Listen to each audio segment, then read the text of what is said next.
didn't want to not come, so bear with me. My name is Paul Mark. I am the state representative for the 2nd Berkshire District, which is 16 cities and towns in Berkshire and Franklin County. It stretches from Pittsfield in the west to Northfield in the east, touches 2 states, Vermont and New Hampshire. I'm in my 4th term, and I'm the chair of the House Committee on Redistricting this session. So what is redistricting? Well, I live in the town of Peru, and I'm the only legislator in the state out of 200 of us that I live in a town of less than 1,000 people. So very, very unique. What is redistricting to begin with? Redistricting is literally how we redraw the lines for the legislative seats that the people vote for. So the House of Representatives in Massachusetts, we have 160 members. The state Senate, we have 40 members. The Governor's Council has eight members. And the US House of Representatives at this time has 9 representatives for Massachusetts. And so it's our charge in the legislature under Article 101 of the state constitution to redraw those lines following the census. And the census, as specified in the US Constitution, must be done every 10 years, and then in the Constitution it says the House of Representatives must be redrawn in accordance with those results and follow those results. So what is gerrymandering then? If that's what redistricting is, what gerrymandering is, how do you use the redistricting process to try to make it that people's voice is diluted, or that certain people or certain groups or certain political parties can't get their members elected and get their votes basically taken away from them? Gerrymandering, the term, started here in Massachusetts. Yay, Massachusetts, we're always first. Our governor, his name at the time was Elbridge Gerry, and in 1812 he signed into law a state senate map, and they remarked in the press that one of the districts looked like a salamander, and so they called it a gerrymander, and because they felt that the map was drawn to try to influence his political party to get more seats in the state senate. He lost re-election as governor. He went on to be vice president of the United States until he died 2 years later. So no good deed goes unpunished. The way that gerrymandering can be accomplished is through a couple of different methods. The one is called cracking. And what cracking is you spread voters of a particular type among many districts in order to deny them a sufficiently large voting bloc in any particular district. So for example, we'll use partisan. We'll say party A, there's a lot of party A in a certain city, and so you divide the city into 5 different districts so that the block of party A is too split up, it's cracked. And so their party, in spite of having a majority, a great majority in this certain city, can't get a single member elected because they're spread out into 5 districts where the other party has more people in it. In reverse of cracking is packing.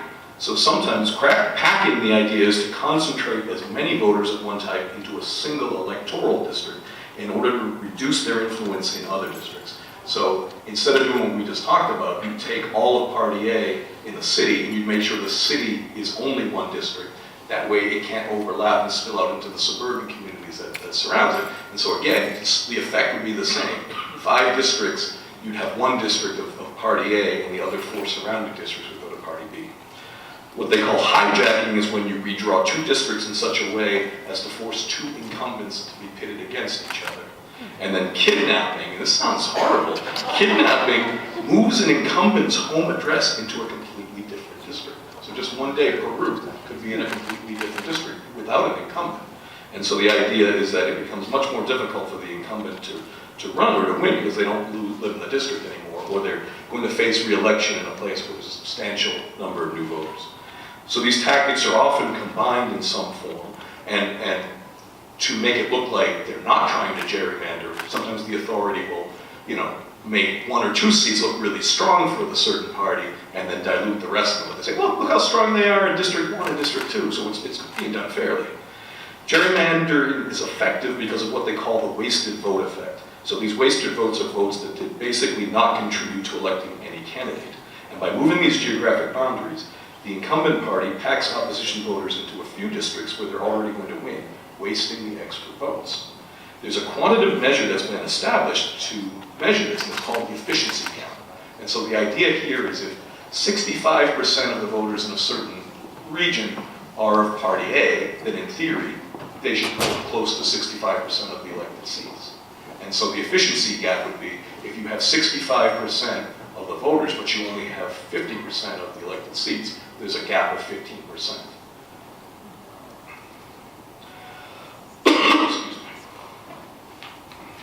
So in real life, in Wisconsin, the 2011 the 2011 process of the legislative redistricting, they found that 48.6% of one party was leading the election, but they won 61% of the votes. So that makes sense. 48.6% of the total voters they had, but they managed to win 61% of the votes. And I have the numbers here. Democrats won 52% of the votes statewide in the Wisconsin State Assembly races, but they only won 39 of 99 seats. The 2012 election provides a number of examples as to how partisan gerrymandering can adversely affect the descriptive functions of states' congressional delegations. So in Pennsylvania, for example, Democratic candidates for the House of Representatives received 83,000 more votes than the Republicans, yet the Republican redistricting process resulted in Democrats losing 13 of the 18 seats. So they received 83,000 more votes around the state, but they only won 5 of 18 districts. So that's how you can do that. And in the 7 states where the Republicans had complete control over the redistricting process, Republican House candidates received 16.7 million votes compared to Democratic House candidates receiving 16.4 million votes. But the redistricting resulted in Republican victories in 73 out of 107 seats. So they had 50.4% of the votes, but they won 68% of the congressional districts. And so there's 3 court cases right now that are going on. In Pennsylvania, the federal court told them, the state Supreme Court ruled their districts were illegal. The U.S. Supreme Court has refused to hear a challenge to that, and so they've now been ordered, they're redrawing the map as we speak. In North Carolina, the federal court for the first time ruled the redistricting in North Carolina was too partisan. And so now the Supreme Court has stayed, though, the redrawing of those maps as it waits to consider whether it's going to hear that case. And in Wisconsin, that we were talking about, is also a case that has already gone to the Supreme Court and has been heard, so we're waiting to see what the result is, because that decision is going to affect the elections, redistricting processes in every single state is going to be law we're going to have to follow as well. So how would we do it in Massachusetts, in contrast to these other places? So again, I mentioned Article 101 of the Massachusetts Constitution specifies that the legislature shall do it. The districts within each, I'm just going to take a sip of water, excuse me. Everyone hear me okay? Yeah. Thank you. The districts within each shall be composed of contiguous territory. No town containing fewer than 2,500 inhabitants shall be divided in the formation of the representative districts. When creating districts, the committee shall be mindful of federal and state redistricting case law, equal voting opportunities established by the Voting Rights Act, the Equal Protection Clause of the 14th Amendment to the U.S. Constitution, the Massachusetts Constitution, and traditional redistricting principles. The committee shall hold public hearings across the Commonwealth to solicit the views of interested parties. Issues for us to consider while we redistrict are contiguousness, compactness, communities of interest, Voting Rights Act, the Massachusetts Constitution, the U.S. Constitution, U.S. Supreme Court decisions, Massachusetts case law, population shifts, and preservation of political subdivisions like counties and school districts and that kind of thing. The Center for Public Integrity gave Massachusetts an A for its openness and transparency in the 2011 process. We were cited by Common Cause as one of the best. We were not subject to a lawsuit. We haven't always been that good, obviously, as we look back at the original gerrymandering. And even in 2000, 2001, there was racial gerrymandering, and it actually led to Speaker Finneran being indicted and having to be removed from office. So the Special Joint Committee on Redistricting in 2011 held 13 public hearings across the Commonwealth. It was attended by more than 4,000 individuals. More than 400 members of the public offered testimony. Others offered written submissions. Committee members supplemented the public hearings with individual meetings with a wide array of civic organizations and elected officials throughout the Commonwealth. For the first time ever, the committee established a dedicated website for the benefit of all Massachusetts citizens. More than 35,000 individuals visited the site and were able to learn about the process, view video recordings of every public hearing, and offer their suggestions to the committee. You can switch it in there, Paul. Yeah. So if I'd waited like 2 more minutes, I would have been here.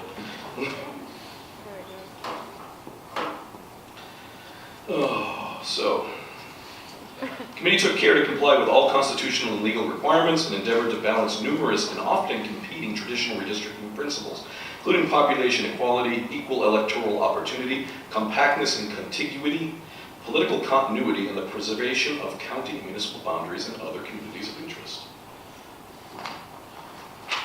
So we've evolved a lot in Massachusetts, and the goal is, as we move forward, this is the earliest the committee has ever been established as a standing committee. It's usually established as a special joint committee as the census is conducted in the year of the census. But for the first time, we've done it this early because there's so much to think about. We want to be prepared. We've already done a study in the Massachusetts Redistricting Committee.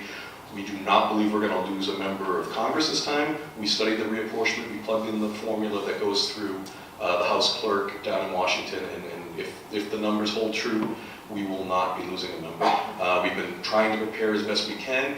Something that we have to consider, I think, for the first time is something I'm going to call almost preemptive gerrymandering, and it's the census itself. The integrity of the census itself will actually in question as we move forward. The census director quit last year because he felt that he didn't have the resources at his disposal to do the job properly.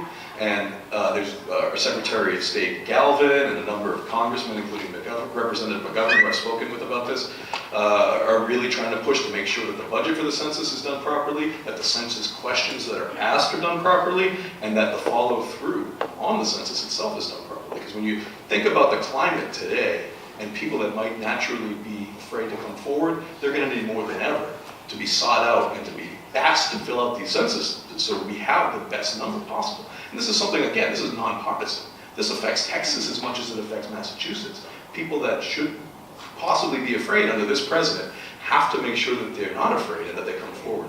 And then in communities where, like I represent, rural towns, again, you can't rely on the internet. I don't have the internet at my house. So people that are going to need census workers, I don't. So people that are going to need census workers to come out and find them, they're in jeopardy of not being counted. So that's one of the missions, is to make sure that that's done properly, because inaccurate count could lead to a way around all of the court decisions that have been made and might be made in the future. So thank you. With that, I'm going to end and move on to the next panelist, and obviously I'll be part of the group answering questions as we move on. Thank you.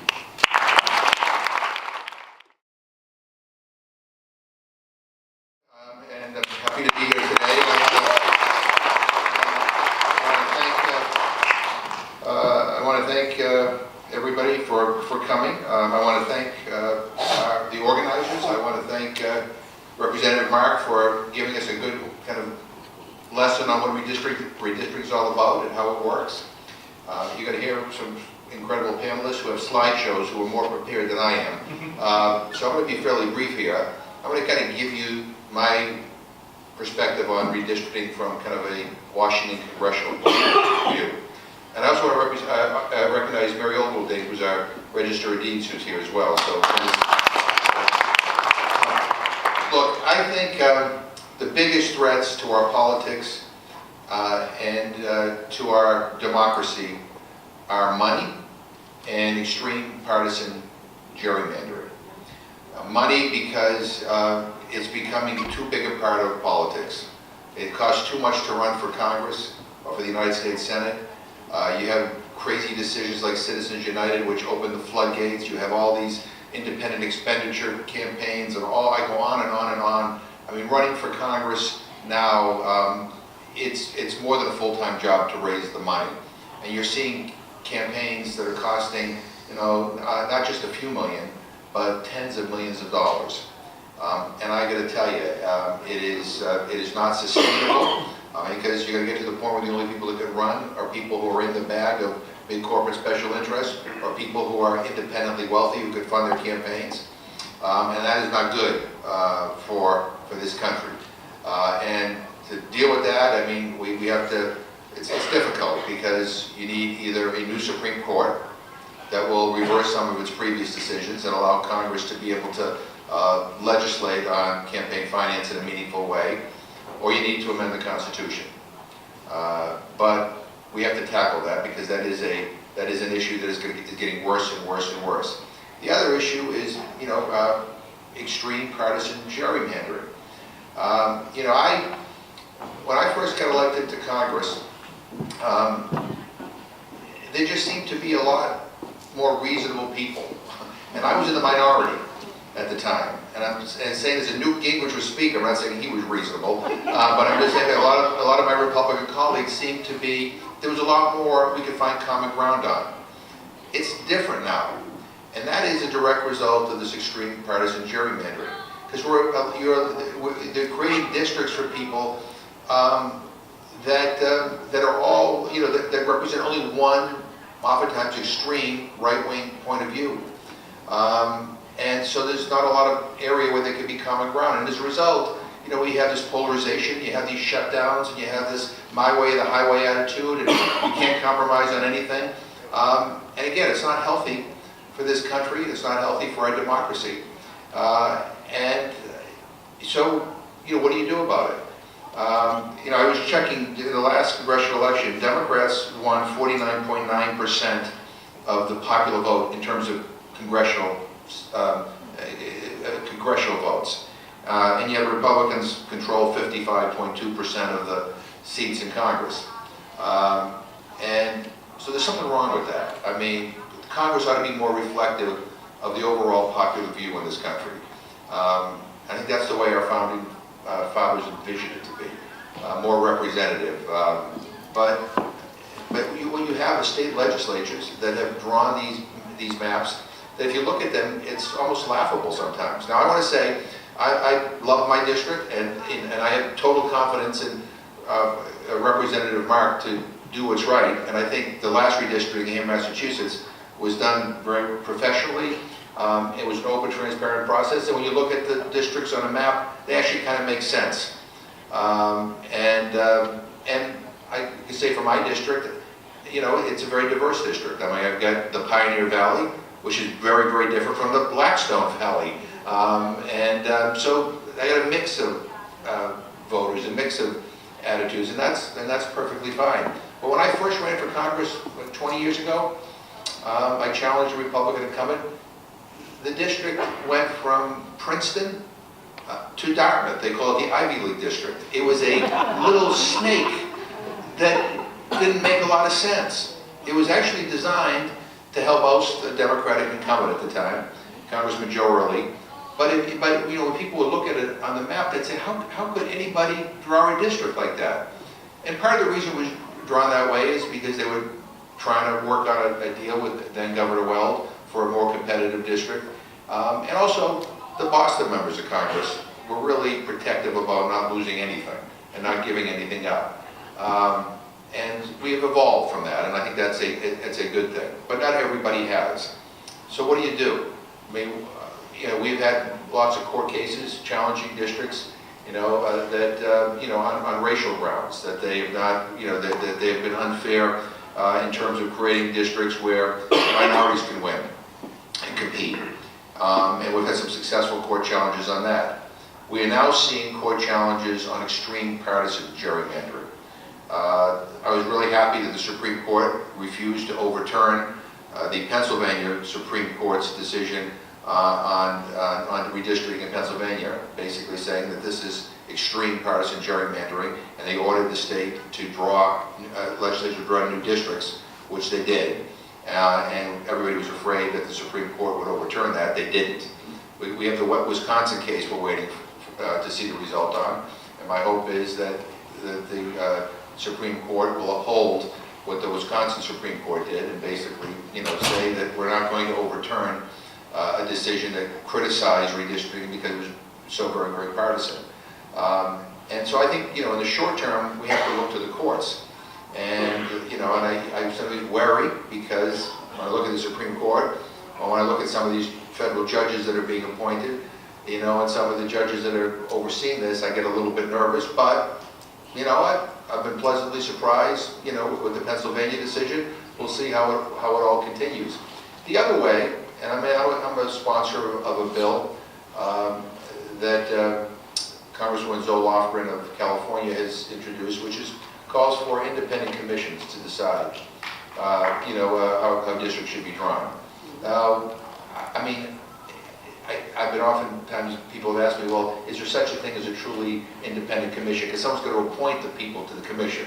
And so could you end up basically just, you know, turning the partisanship away from the state legislatures and to these independent commissions? The answer is possibly. I guess it all depends on how it's done. But nonetheless, I think it's a healthy discussion to have, because what's happening in Congress right now, I don't think is representative of this country. We just, the president just announced his budget today. I was asked what my opinion of the budget. I said this White House is immoral, and this budget proves it. And Congress, in all likelihood, will approve a budget similar to what the White House has proposed here. And that doesn't represent the majority of this country. And by the way, not just Democrats, but I think most Republicans, aren't as extreme as some of the policies coming out of Washington. And the people who are heading these committees, the people who are rising to positions of chairs of very powerful committees, are people who oftentimes are from districts that are so carefully drawn to not include not just any Democrats, but any Republican who might think being good to the environment is something that they should want, or it's the extreme hardline right wing, and so I guess I'll just close by saying this is a big problem, and it all begins in state legislatures. And I always tell people that we all focus on presidential races and congressional races. We have to focus as well on legislative races and who becomes governor and who's the Secretary of State, because that's where a lot of these decisions are made. The other thing is Paul pointed out, the census is incredibly important. I'm going to tell you right now that this White House is going to work overtime to make it difficult, if not impossible, to count everybody in this country. They don't want everybody counted, or at least in certain areas, they don't want people counted. So we need to have an effort to be able to push back on that and demand a full and fair counting of the people in this country. And we need to make sure that the funding is there, and if there are any shenanigans going on, we have to have lawyers ready to file suit, and to go to court if necessary, because the census is incredibly important, not just in terms of congressional districts, but in terms of federal aid that goes to cities and towns and states as well. And my sense is that what they're going to do is try to undercount, areas of this country, mostly urban areas, where you have vulnerable populations, large minority populations, people who actually need government, in a very meaningful way. So we have a lot to look forward to in the next few months. But it's getting it right on the state level. It's demanding a transparent process. It's making sure that we have lawyers that are ready and prepared to file suit when necessary. We're working with former Attorney General Holder. He's got a group formed to make sure that there are lawyers available. He's raising money to pay those lawyers to file suits when necessary, so we're going to have to use the courts.